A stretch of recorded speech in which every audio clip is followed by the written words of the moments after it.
मैं एक बात पूछता हूँ on behalf of this public, Bihar ने ऐसा क्या गुनाह किया, ऐसी कौन सी मजबूरी है कि बिहार के इतने पावन पर्व छठ जैसे पर्व में छठ को छोड़कर मुझे आज पटना एयरपोर्ट से दिल्ली निकलना पड़ रहा है?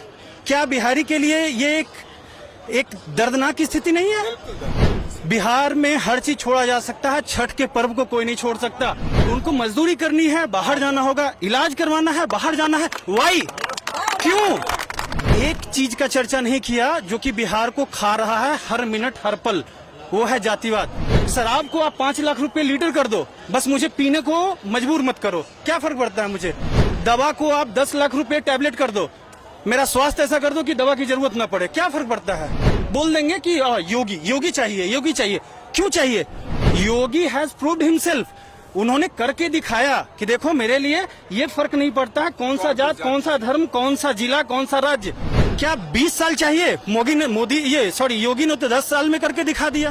बिहार में ऐसा क्यों नहीं होता? क्यों इनकाउंटर नहीं हुआ? यहाँ के डीजीपी, यहाँ का पुलिस प्रशासन जवाब दे। बिहार तभी सुधरेगा जब इन पॉलिटिशियंस को रियलाइज करवाया जाए कि देखो हम आपके जागीर नहीं हैं, कि आपको मैंने पैरालाइज बना रखा है। व्हील चेयर, मैं बोलूं कि मैंने बिहार में 1 लाख व्हील चेयर बांटे हैं। Why did you do so? It was never required. यानी आपने 1 लाख को अपंग बना रखा है। अगर आपने उनका इलाज करवा रखा होता तो आपको ये व्हील चेयर बांटने की जरूरत नहीं होती। मुझे एक सवाल, आपके इस media, I am not sure कौन सी मीडिया से हो आप, लेकिन अगर ये आगे जाता है तो आप इसको सामने रखो। आप लाइव टेलीकास्ट में चलिए। Okay fine, thanks for confirmation. मैं एक बात पूछता हूँ on behalf of this public, Bihar ने ऐसा क्या गुनाह किया? बिहार का एक टैलेंटेड बच्चा अगर पढ़ाई करना चाहता है उन्हें बाहर जाना होता है, अगर उन्हें खेलना है बाहर जाना होगा, अगर नाचना गाना है बाहर जाना होगा, उनको मजदूरी करनी है बाहर जाना होगा, इलाज करवाना है बाहर जाना है। वाई? क्यों? और मैं आपकी भी तारीफ करना चाहूंगा। आई मस्ट एडमायर यू कि आपने इतने देर में एक चीज का चर्चा नहीं किया जो कि बिहार को खा रहा है हर मिनट हर पल, वो है जातिवाद। ठीक है, अभी जो चीजें बात हुई वो इनके लिए भी एप्लीकेबल है, वो मेरे लिए भी एप्लीकेबल है। I am a software engineer, मैं एक सॉफ्टवेयर इंजीनियर हूँ, 11 साल चेन्नई में रह के आया हूँ, अभी मैं नोएडा में रह रहा हूँ। ठीक है, लेकिन मैं पूछता हूँ आज ये छठ का पर्व, ये साम है बिहारी, मैं नालंदा से हूँ, मुझे आप ये बताओ ऐसी कौन सी मजबूरी है कि बिहार के इतने पावन पर्व छठ जैसे पर्व में छठ को छोड़कर मुझे आज पटना एयरपोर्ट से दिल्ली निकलना पड़ रहा है? क्या बिहारी के लिए ये एक दर्दनाक की स्थिति नहीं है? बिहार में हर चीज छोड़ा जा सकता है, छठ के पर्व को कोई नहीं छोड़ सकता। और अगर उसको छोड़कर अगर कोई एक बैग टांगकर, एक ट्रॉली लेकर ट्रेनों में बैठ के फ्लाइट से अगर जा रहा है तो वो एक तकलीफ, एक पीड़ा अंदर लेके जा रहा है। I think you know that exactly इस पीरियड में किराया जो है दिल्ली टू पटना 33,000 क्रॉस कर। आई वॉन्ट टॉक ऑन किराया। क्यों भाई? बढ़ा दो, से 5 लाख बढ़ा दो, बस मुझे जाने को मजबूर मत करो। शराब को आप 5 लाख रुपए लीटर कर दो, बस मुझे पीने को मजबूर मत करो, क्या फर्क पड़ता है मुझे? दवा को आप 10 लाख रुपए टैबलेट कर दो, मेरा स्वास्थ्य ऐसा कर दो कि दवा की जरूरत ना पड़े, क्या फर्क पड़ता है? मुझे ट्रेन नहीं चाहिए। और जितने भी अभी भी चुनाव आ रहे हैं, हर पार्टी से ही बात कर रही है, यहाँ पे ये दे दूंगा, वो दे दूंगा, वो दे दूंगा। जितने पैसे यहाँ बांटे गए, जितने पैसे यहाँ बांटे गए, अगर उतने पैसे को एक जगह यूटिलाइज करके डाला गया होता, यहाँ पे जितने लोग हैं हर किसी को फायदा। 2100 करोड़ तो ठीक है, ऐसे कितने सारे गवर्नमेंट स्कीम्स चल रहे हैं जो आते हैं और ऐसे लूट जाते हैं। अगर उनके नाम पे यहाँ पे एक इस्टेब्लिशमेंट सेटअप किया जाए, ठीक है, तो यहाँ में से कोई ऐसा इंसान नहीं है जिसे एक फायदा ना हो। किसी का भाई वहाँ डॉक्टर बन जाए, किसी का भाई वहाँ पे इंजीनियर बन जाए, किसी का भाई वहाँ कॉन्ट्रैक्टर बन जाए, किसी का चाचा जो है अगर ज्यादा पढ़े लिखे नहीं है तो एक रजिस्ट्रार बन जाए। इस मुद्दे को हम भी उठा रहे हैं। हाँ। कि बिहार कब निकलेगा इस जातिवाद से? यही तो यहाँ की त्रासदी है। वही अभी मैं उस पर बात बता रहा हूँ, निकलेगा नहीं, निकल रहा है। मोदी के भी हैं, नो भक्त जो है लालू के भी हैं। इस भक्तिगिरी में बिहार के युवा अपना भविष्य चौपट। मैं उसी पे आ रहा हूँ। ये जातिवाद का जो आपने बात पूछा और भक्ति की बात आपने पूछी, मैं उस पे आ रहा हूँ वापस। अभी तक जो आप जनरेशन देख रहे हैं इसके पहले चुनाव तक के जो भी लीडर्स हुआ करते थे वो उस जनरेशन के थे जिनके मानसिक बौद्धिक विकास को बांध के रखा गया था जातियों के जंजीर से। अभी जितने भी लोग यहाँ बैठे पड़े हैं, किन्हीं से पूछ लीजिए योगी कैसे नेता हैं, हर कोई बोल देंगे बहुत अच्छा, इरिस्पेक्टिव ऑफ कास्टिज्म बोल देंगे कि योगी चाहिए, योगी चाहिए। क्यों चाहिए? योगी हैज प्रूव्ड हिमसेल्फ, उन्होंने करके दिखाया कि देखो मेरे लिए ये फर्क नहीं पड़ता है कौन सा जात, कौन सा धर्म, कौन सा जिला, कौन सा राज्य। अगर कोई गलती करेगा he will have to suffer. अगर कोई बेरोजगार है I will manage a job for him. उन्होंने जितने का इन्वेस्टमेंट नोएडा में ले आया, अपने बिहार में क्यों नहीं? मैं एक सवाल आज आपकी इस मीडिया से पूछता हूं और इतने सारे लोग से पूछता हूं, हो सकता है ये शो देखकर घर चले जाएं, भूल जाएं, लेकिन रात में सोते समय एक सवाल जरूर पूछिएगा। यूपी में जब मैं जाता हूं तो यूपी में अगर मुझसे पूछा जाए कौन से शहर में बसोगे, आई हैव मल्टीपल ऑप्शंस। आई में से कि मैं नोएडा में बसना चाहूंगा, मैं कह सकता हूं कि मुझे लखनऊ में बसना है, मैं कह सकता हूं मुझे इलाहाबाद में, बनारस में, मल्टीपल शहर हैं। चलिए आगे बढ़ते हैं।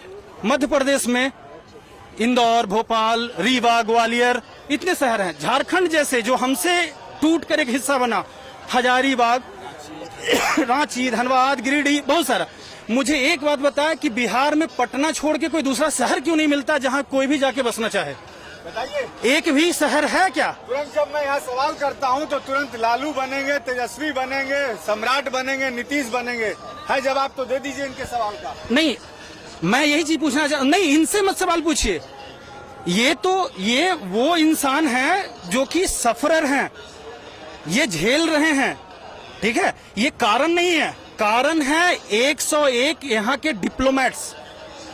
मुझे बताया जाए कि कभी यहाँ के किसी पॉलिटिशियंस ने irrespective of casteism, irrespective of region और रिलीजन कभी बात की हो।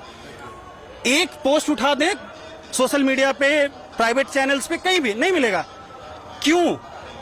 चलो मैं पूछता हूं, नीतीश बनेंगे, लालू बनेंगे, चलो दोनों बन जाएं।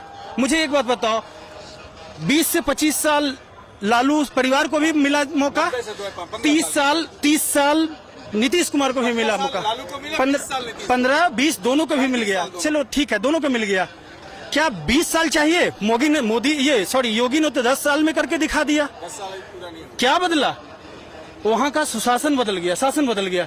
एक क्राइम करने से पहले इंसान यमराज को सामने देख लेता है, एक पल्लू खींचता है और सामने देखता है कि वो यमराज वहीं खड़े हैं। नहीं दादा, ये नहीं करना। क्यों? बिहार में ऐसा क्यों नहीं होता? क्यों इनकाउंटर नहीं हुआ? यहाँ के डीजीपी, यहाँ का पुलिस प्रशासन जवाब दे कि आप दो चीज कहें हमें, आइदर बिहार में गुंडे नहीं है या आप निकम्मे हैं। इधर बिहार में गुंडे नहीं है या फिर सरकार निकम्मी है। अगर गुंडे हैं तो क्या यूपी जैसे इनकाउंटर्स क्यों नहीं होते यहाँ पे? और अगर गुंडे नहीं हैं तो फिर मैं क्यों इनसिक्योर हूँ? मुझे क्यों डर लगता है रात में इधर जाने में, सामने वहां जाना? हॉस्पिटल में इलाज करते समय सामने मर्डर हो जा रहा, क्यों? Irrespective of casteism. अगर आप खुद सोच के देखें तो ये सारी पीड़ा है। आप मुझे एक बात बताइए, तमिलनाडु जैसे शहर में बिहार से 400 से 600 करोड़ रुपया हर साल सिर्फ इंजीनियरिंग कॉलेज के फीस के रूप में जाती है। क्यों? भाई साहब, तब आंकड़े आपके पास थोड़ा सा कम है। हाँ। 3,20,000 करोड़ रुपया बिहार से बाहर एजुकेशन, बाहर, मैं तमिलनाडु की बात कर रहा हूँ, मैंने पूरे इंडिया की बात कर ली। बिल्कुल। बिहार से 3,22,000। और इस मीडिया के आपके चैनल से एक और बात मैं बता देता हूँ, शायद यहाँ कुछ पढ़े लिखे में से जो लोग जॉब ढूंढ रहे हैं वो लोग भी यहाँ हो गए। अक्सर मैं देखा हूँ यहाँ के पॉलिटिशियन से पूछा जाता है जॉब कहाँ से लाओगे? कोई भी सामने आ गया, जॉब कहाँ से लाओगे? मैं जॉब बताता हूँ कहाँ से आएगा। हर साल देश में 16 से 18 लाख इंजीनियर्स पैदा होते हैं, और अगर यहाँ इंजीनियरिंग बैकग्राउंड से कोई है तो इसे कोरिलेट कर सकता है कि हर इंजीनियर्स को अपनी इंजीनियरिंग की डिग्री लाने के लिए एक प्रोजेक्ट बनाना होता है, and maximum coupling is allowed is 2। तो हर साल इंडिया में 8 लाख नए प्रोजेक्ट्स बनते हैं। 90% मैं मानता हूं कि धत्ता है। 10% प्रोजेक्ट्स हर साल इंडिया की इकोनॉमी अगर आप देखेंगे तो 8 लाख का 80,000 नए प्रोडक्ट हर साल इंडिया में आ जाए, उसके मैन्युफैक्चरिंग हब में बनाया जाए, जॉब तो ऐसे आएंगी। मैं पूछता हूँ ट्रिमर कहाँ से आया? चाइना से आ गया। इंडक्शन कहाँ से आया? जापान से आ गया। आप कैमरा माइक यूज कर रहे हो, कहाँ से आ गया? इजराइल और जर्मनी से आ गया। इंडिया से क्यों नहीं आ रहा? क्या यहाँ बन नहीं रहे हैं? क्या यहाँ बनाने वाले नहीं हैं? आपकी मंशा नहीं है, ये तकलीफ है। और सबसे बड़ी बात है, बिहार तभी सुधरेगा जब इन पॉलिटिशियंस को रियलाइज करवाया जाए कि देखो, हम आपके जागीर नहीं हैं, हम आपके जागीर नहीं हैं। मैं फिर से कहता हूं कि संवैधानिक रोकूंगा। देखिए, बहुत बड़ी बात आपने कही है सर ने कि पॉलिटिशियनों को, जो ये नेता हैं, चाहे वो लालू यादव हो, तेजस्वी यादव हो, सम्राट चौधरी हो, नीतीश कुमार हो, या जो भी हो, मुकेश सहनी हो, जो अपने अपने जातियों के नेता हैं, इन्हें बिहार की जनता ही समझा पाएगी कि मैं तुम्हारे हाथों की कठपुतली नहीं हूं। जब चाहूंगा तुम्हें गद्दी से उतार दूंगा, और जब तक इनके माथे में या मन में भय नहीं होगा, तब तक ऐसे ही बिहार को ये नेता बर्बाद करते रहेंगे। सब कुछ बिहार की जनता के हाथों में है। एक और पॉइंट जो कि शायद आप लोग के साइड, मीडिया साइड से गलती होती है, अक्सर पूछा जाता है लालू अच्छे या नीतीश अच्छे। ये क्वेश्चन ही गलत है। लालू कम खराब या नीतीश कम खराब? क्योंकि सिंस दे आर पॉलिटिशियन, खराब तो हैं बाय डिफॉल्ट। इंडियन पॉलिटिशियंस अगर इंडिया के पॉलिटिक्स में हैं तो वो करप्ट हैं, गलत हैं। कौन कम है, कौन ज्यादा है, that's the question. Nitish Kumar खराब हैं, क्यों खराब हैं? उनके 10 अच्छी चीजें हैं, 10 खराब हैं। लालू यादव के 10 अच्छे, 5 खराब हैं। तो इनसे कुछ कम खराब ये, कुछ कभी इनसे कम खराब ये। Man has come to not a new politician. He is studies Mr. Prashant Kishore, and he is made one party. That's something that you'll have to wait and watch, because see, even in Delhi we had such CM who sold dreams like a biscuit on the station, right? And everyone got a hope like, no, now my country has got a different tagline of politics itself. And what was the result? Everything was vandalized. And now everyone who has a hope of new politics being in market, they have lost their hope. Like, no, it can't be happening, right? Now think of the Prashant Kishore. He is well educated. He is talking on every front. He talks on each and every front. But did he ever engaged himself in the public welfare? That's the question. And this question, ये question शायद मैं हिंदी में ही बात करता हूँ यहाँ पे। मैं पूछता हूँ कि जो भी पॉलिटिशियंस हैं, लेट से एक कभी युवा पॉलिटिशियन काफी ज्यादा भी ये मीडिया में आते हैं, जो हैं कन्हैया कुमार, एक है चिराग पासवान है, और एक है आपके ये यूट्यूबर कौन थे, मनीष कश्यप। मैं पूछता हूँ, ये पूरे दुनिया से क्वेश्चन करते फिरते हैं, ये सही, ये गलत, ये गलत। मैं पूछता हूँ, आपने क्या किया? Did you start from the origin that you belongs to? क्या आपके गांव के सारी प्रॉब्लम्स रिजॉल्व हो गए? अगर नहीं तो स्टार्ट करो वहां से, फिर आप पॉलिटिशियंस बनना। पहले अपने गांव को सुधार लो, अपने पंचायत को सुधारो, और फिर मॉडल दिखाओ कि चनपटिया से खड़े हैं मनीष कश्यप। बहुत बड़ा सवाल, सॉफ्टवेयर इंजीनियर है, बिहार से हैं। दाग दिया उन्होंने कि तुम्हारे अपने गांव को तो पहले सुधार लो, फिर चनपटिया और बिहार को सुधारने की कोशिश करना। और यही सबसे बड़ी खासियत है बिहार की। थोड़े से who is responsible for making this fixes? और मैं आपको मेल लाइव दिखा सकता हूं। मैं नालंदा का रहने वाला हूं, परवलपुर ब्लॉक का रहने वाला हूं। मैं पर्सनली डीएम को 22 मेल लिखा हूं। मैं गांव में कभी रहता नहीं हूं, फिर भी मैंने अपने गांव के इश्यूज को हाईलाइट किए।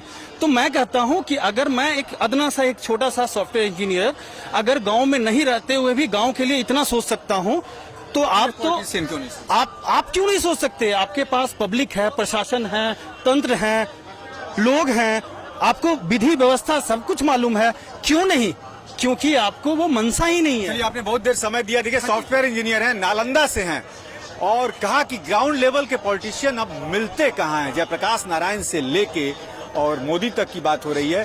पैराग्लाइड से सब लोग उतरना चाहते हैं, थोड़े पैसे क्या हो गए, विधायक बनना चाहते हैं। लेकिन भारत, गांधी ने कहा था कि भारत जो है हमेशा गांव में बसता है, गांव की किसी को चिंता नहीं है। कोई ऐसा पटना में ही सब बसना चाहते हैं। देखिए, हमसे बाद में झारखंड अलग हुआ, उसके पास 5-5, 7-7 ऐसे शहर हैं जहां पूरी इवेंट से लेके सब कुछ वहां जा रहा है। उत्तर प्रदेश की बात करें तो लखनऊ, इलाहाबाद, नोएडा, गाजियाबाद तमाम ऐसे शहर बन गए, लेकिन बिहार हमारा अभी भी उसी जगह पर क्यों खड़ा है? सवाल यही है कि कब रुकेगा बिहार से पलायन और कब सुधरेगी शिक्षा व्यवस्था।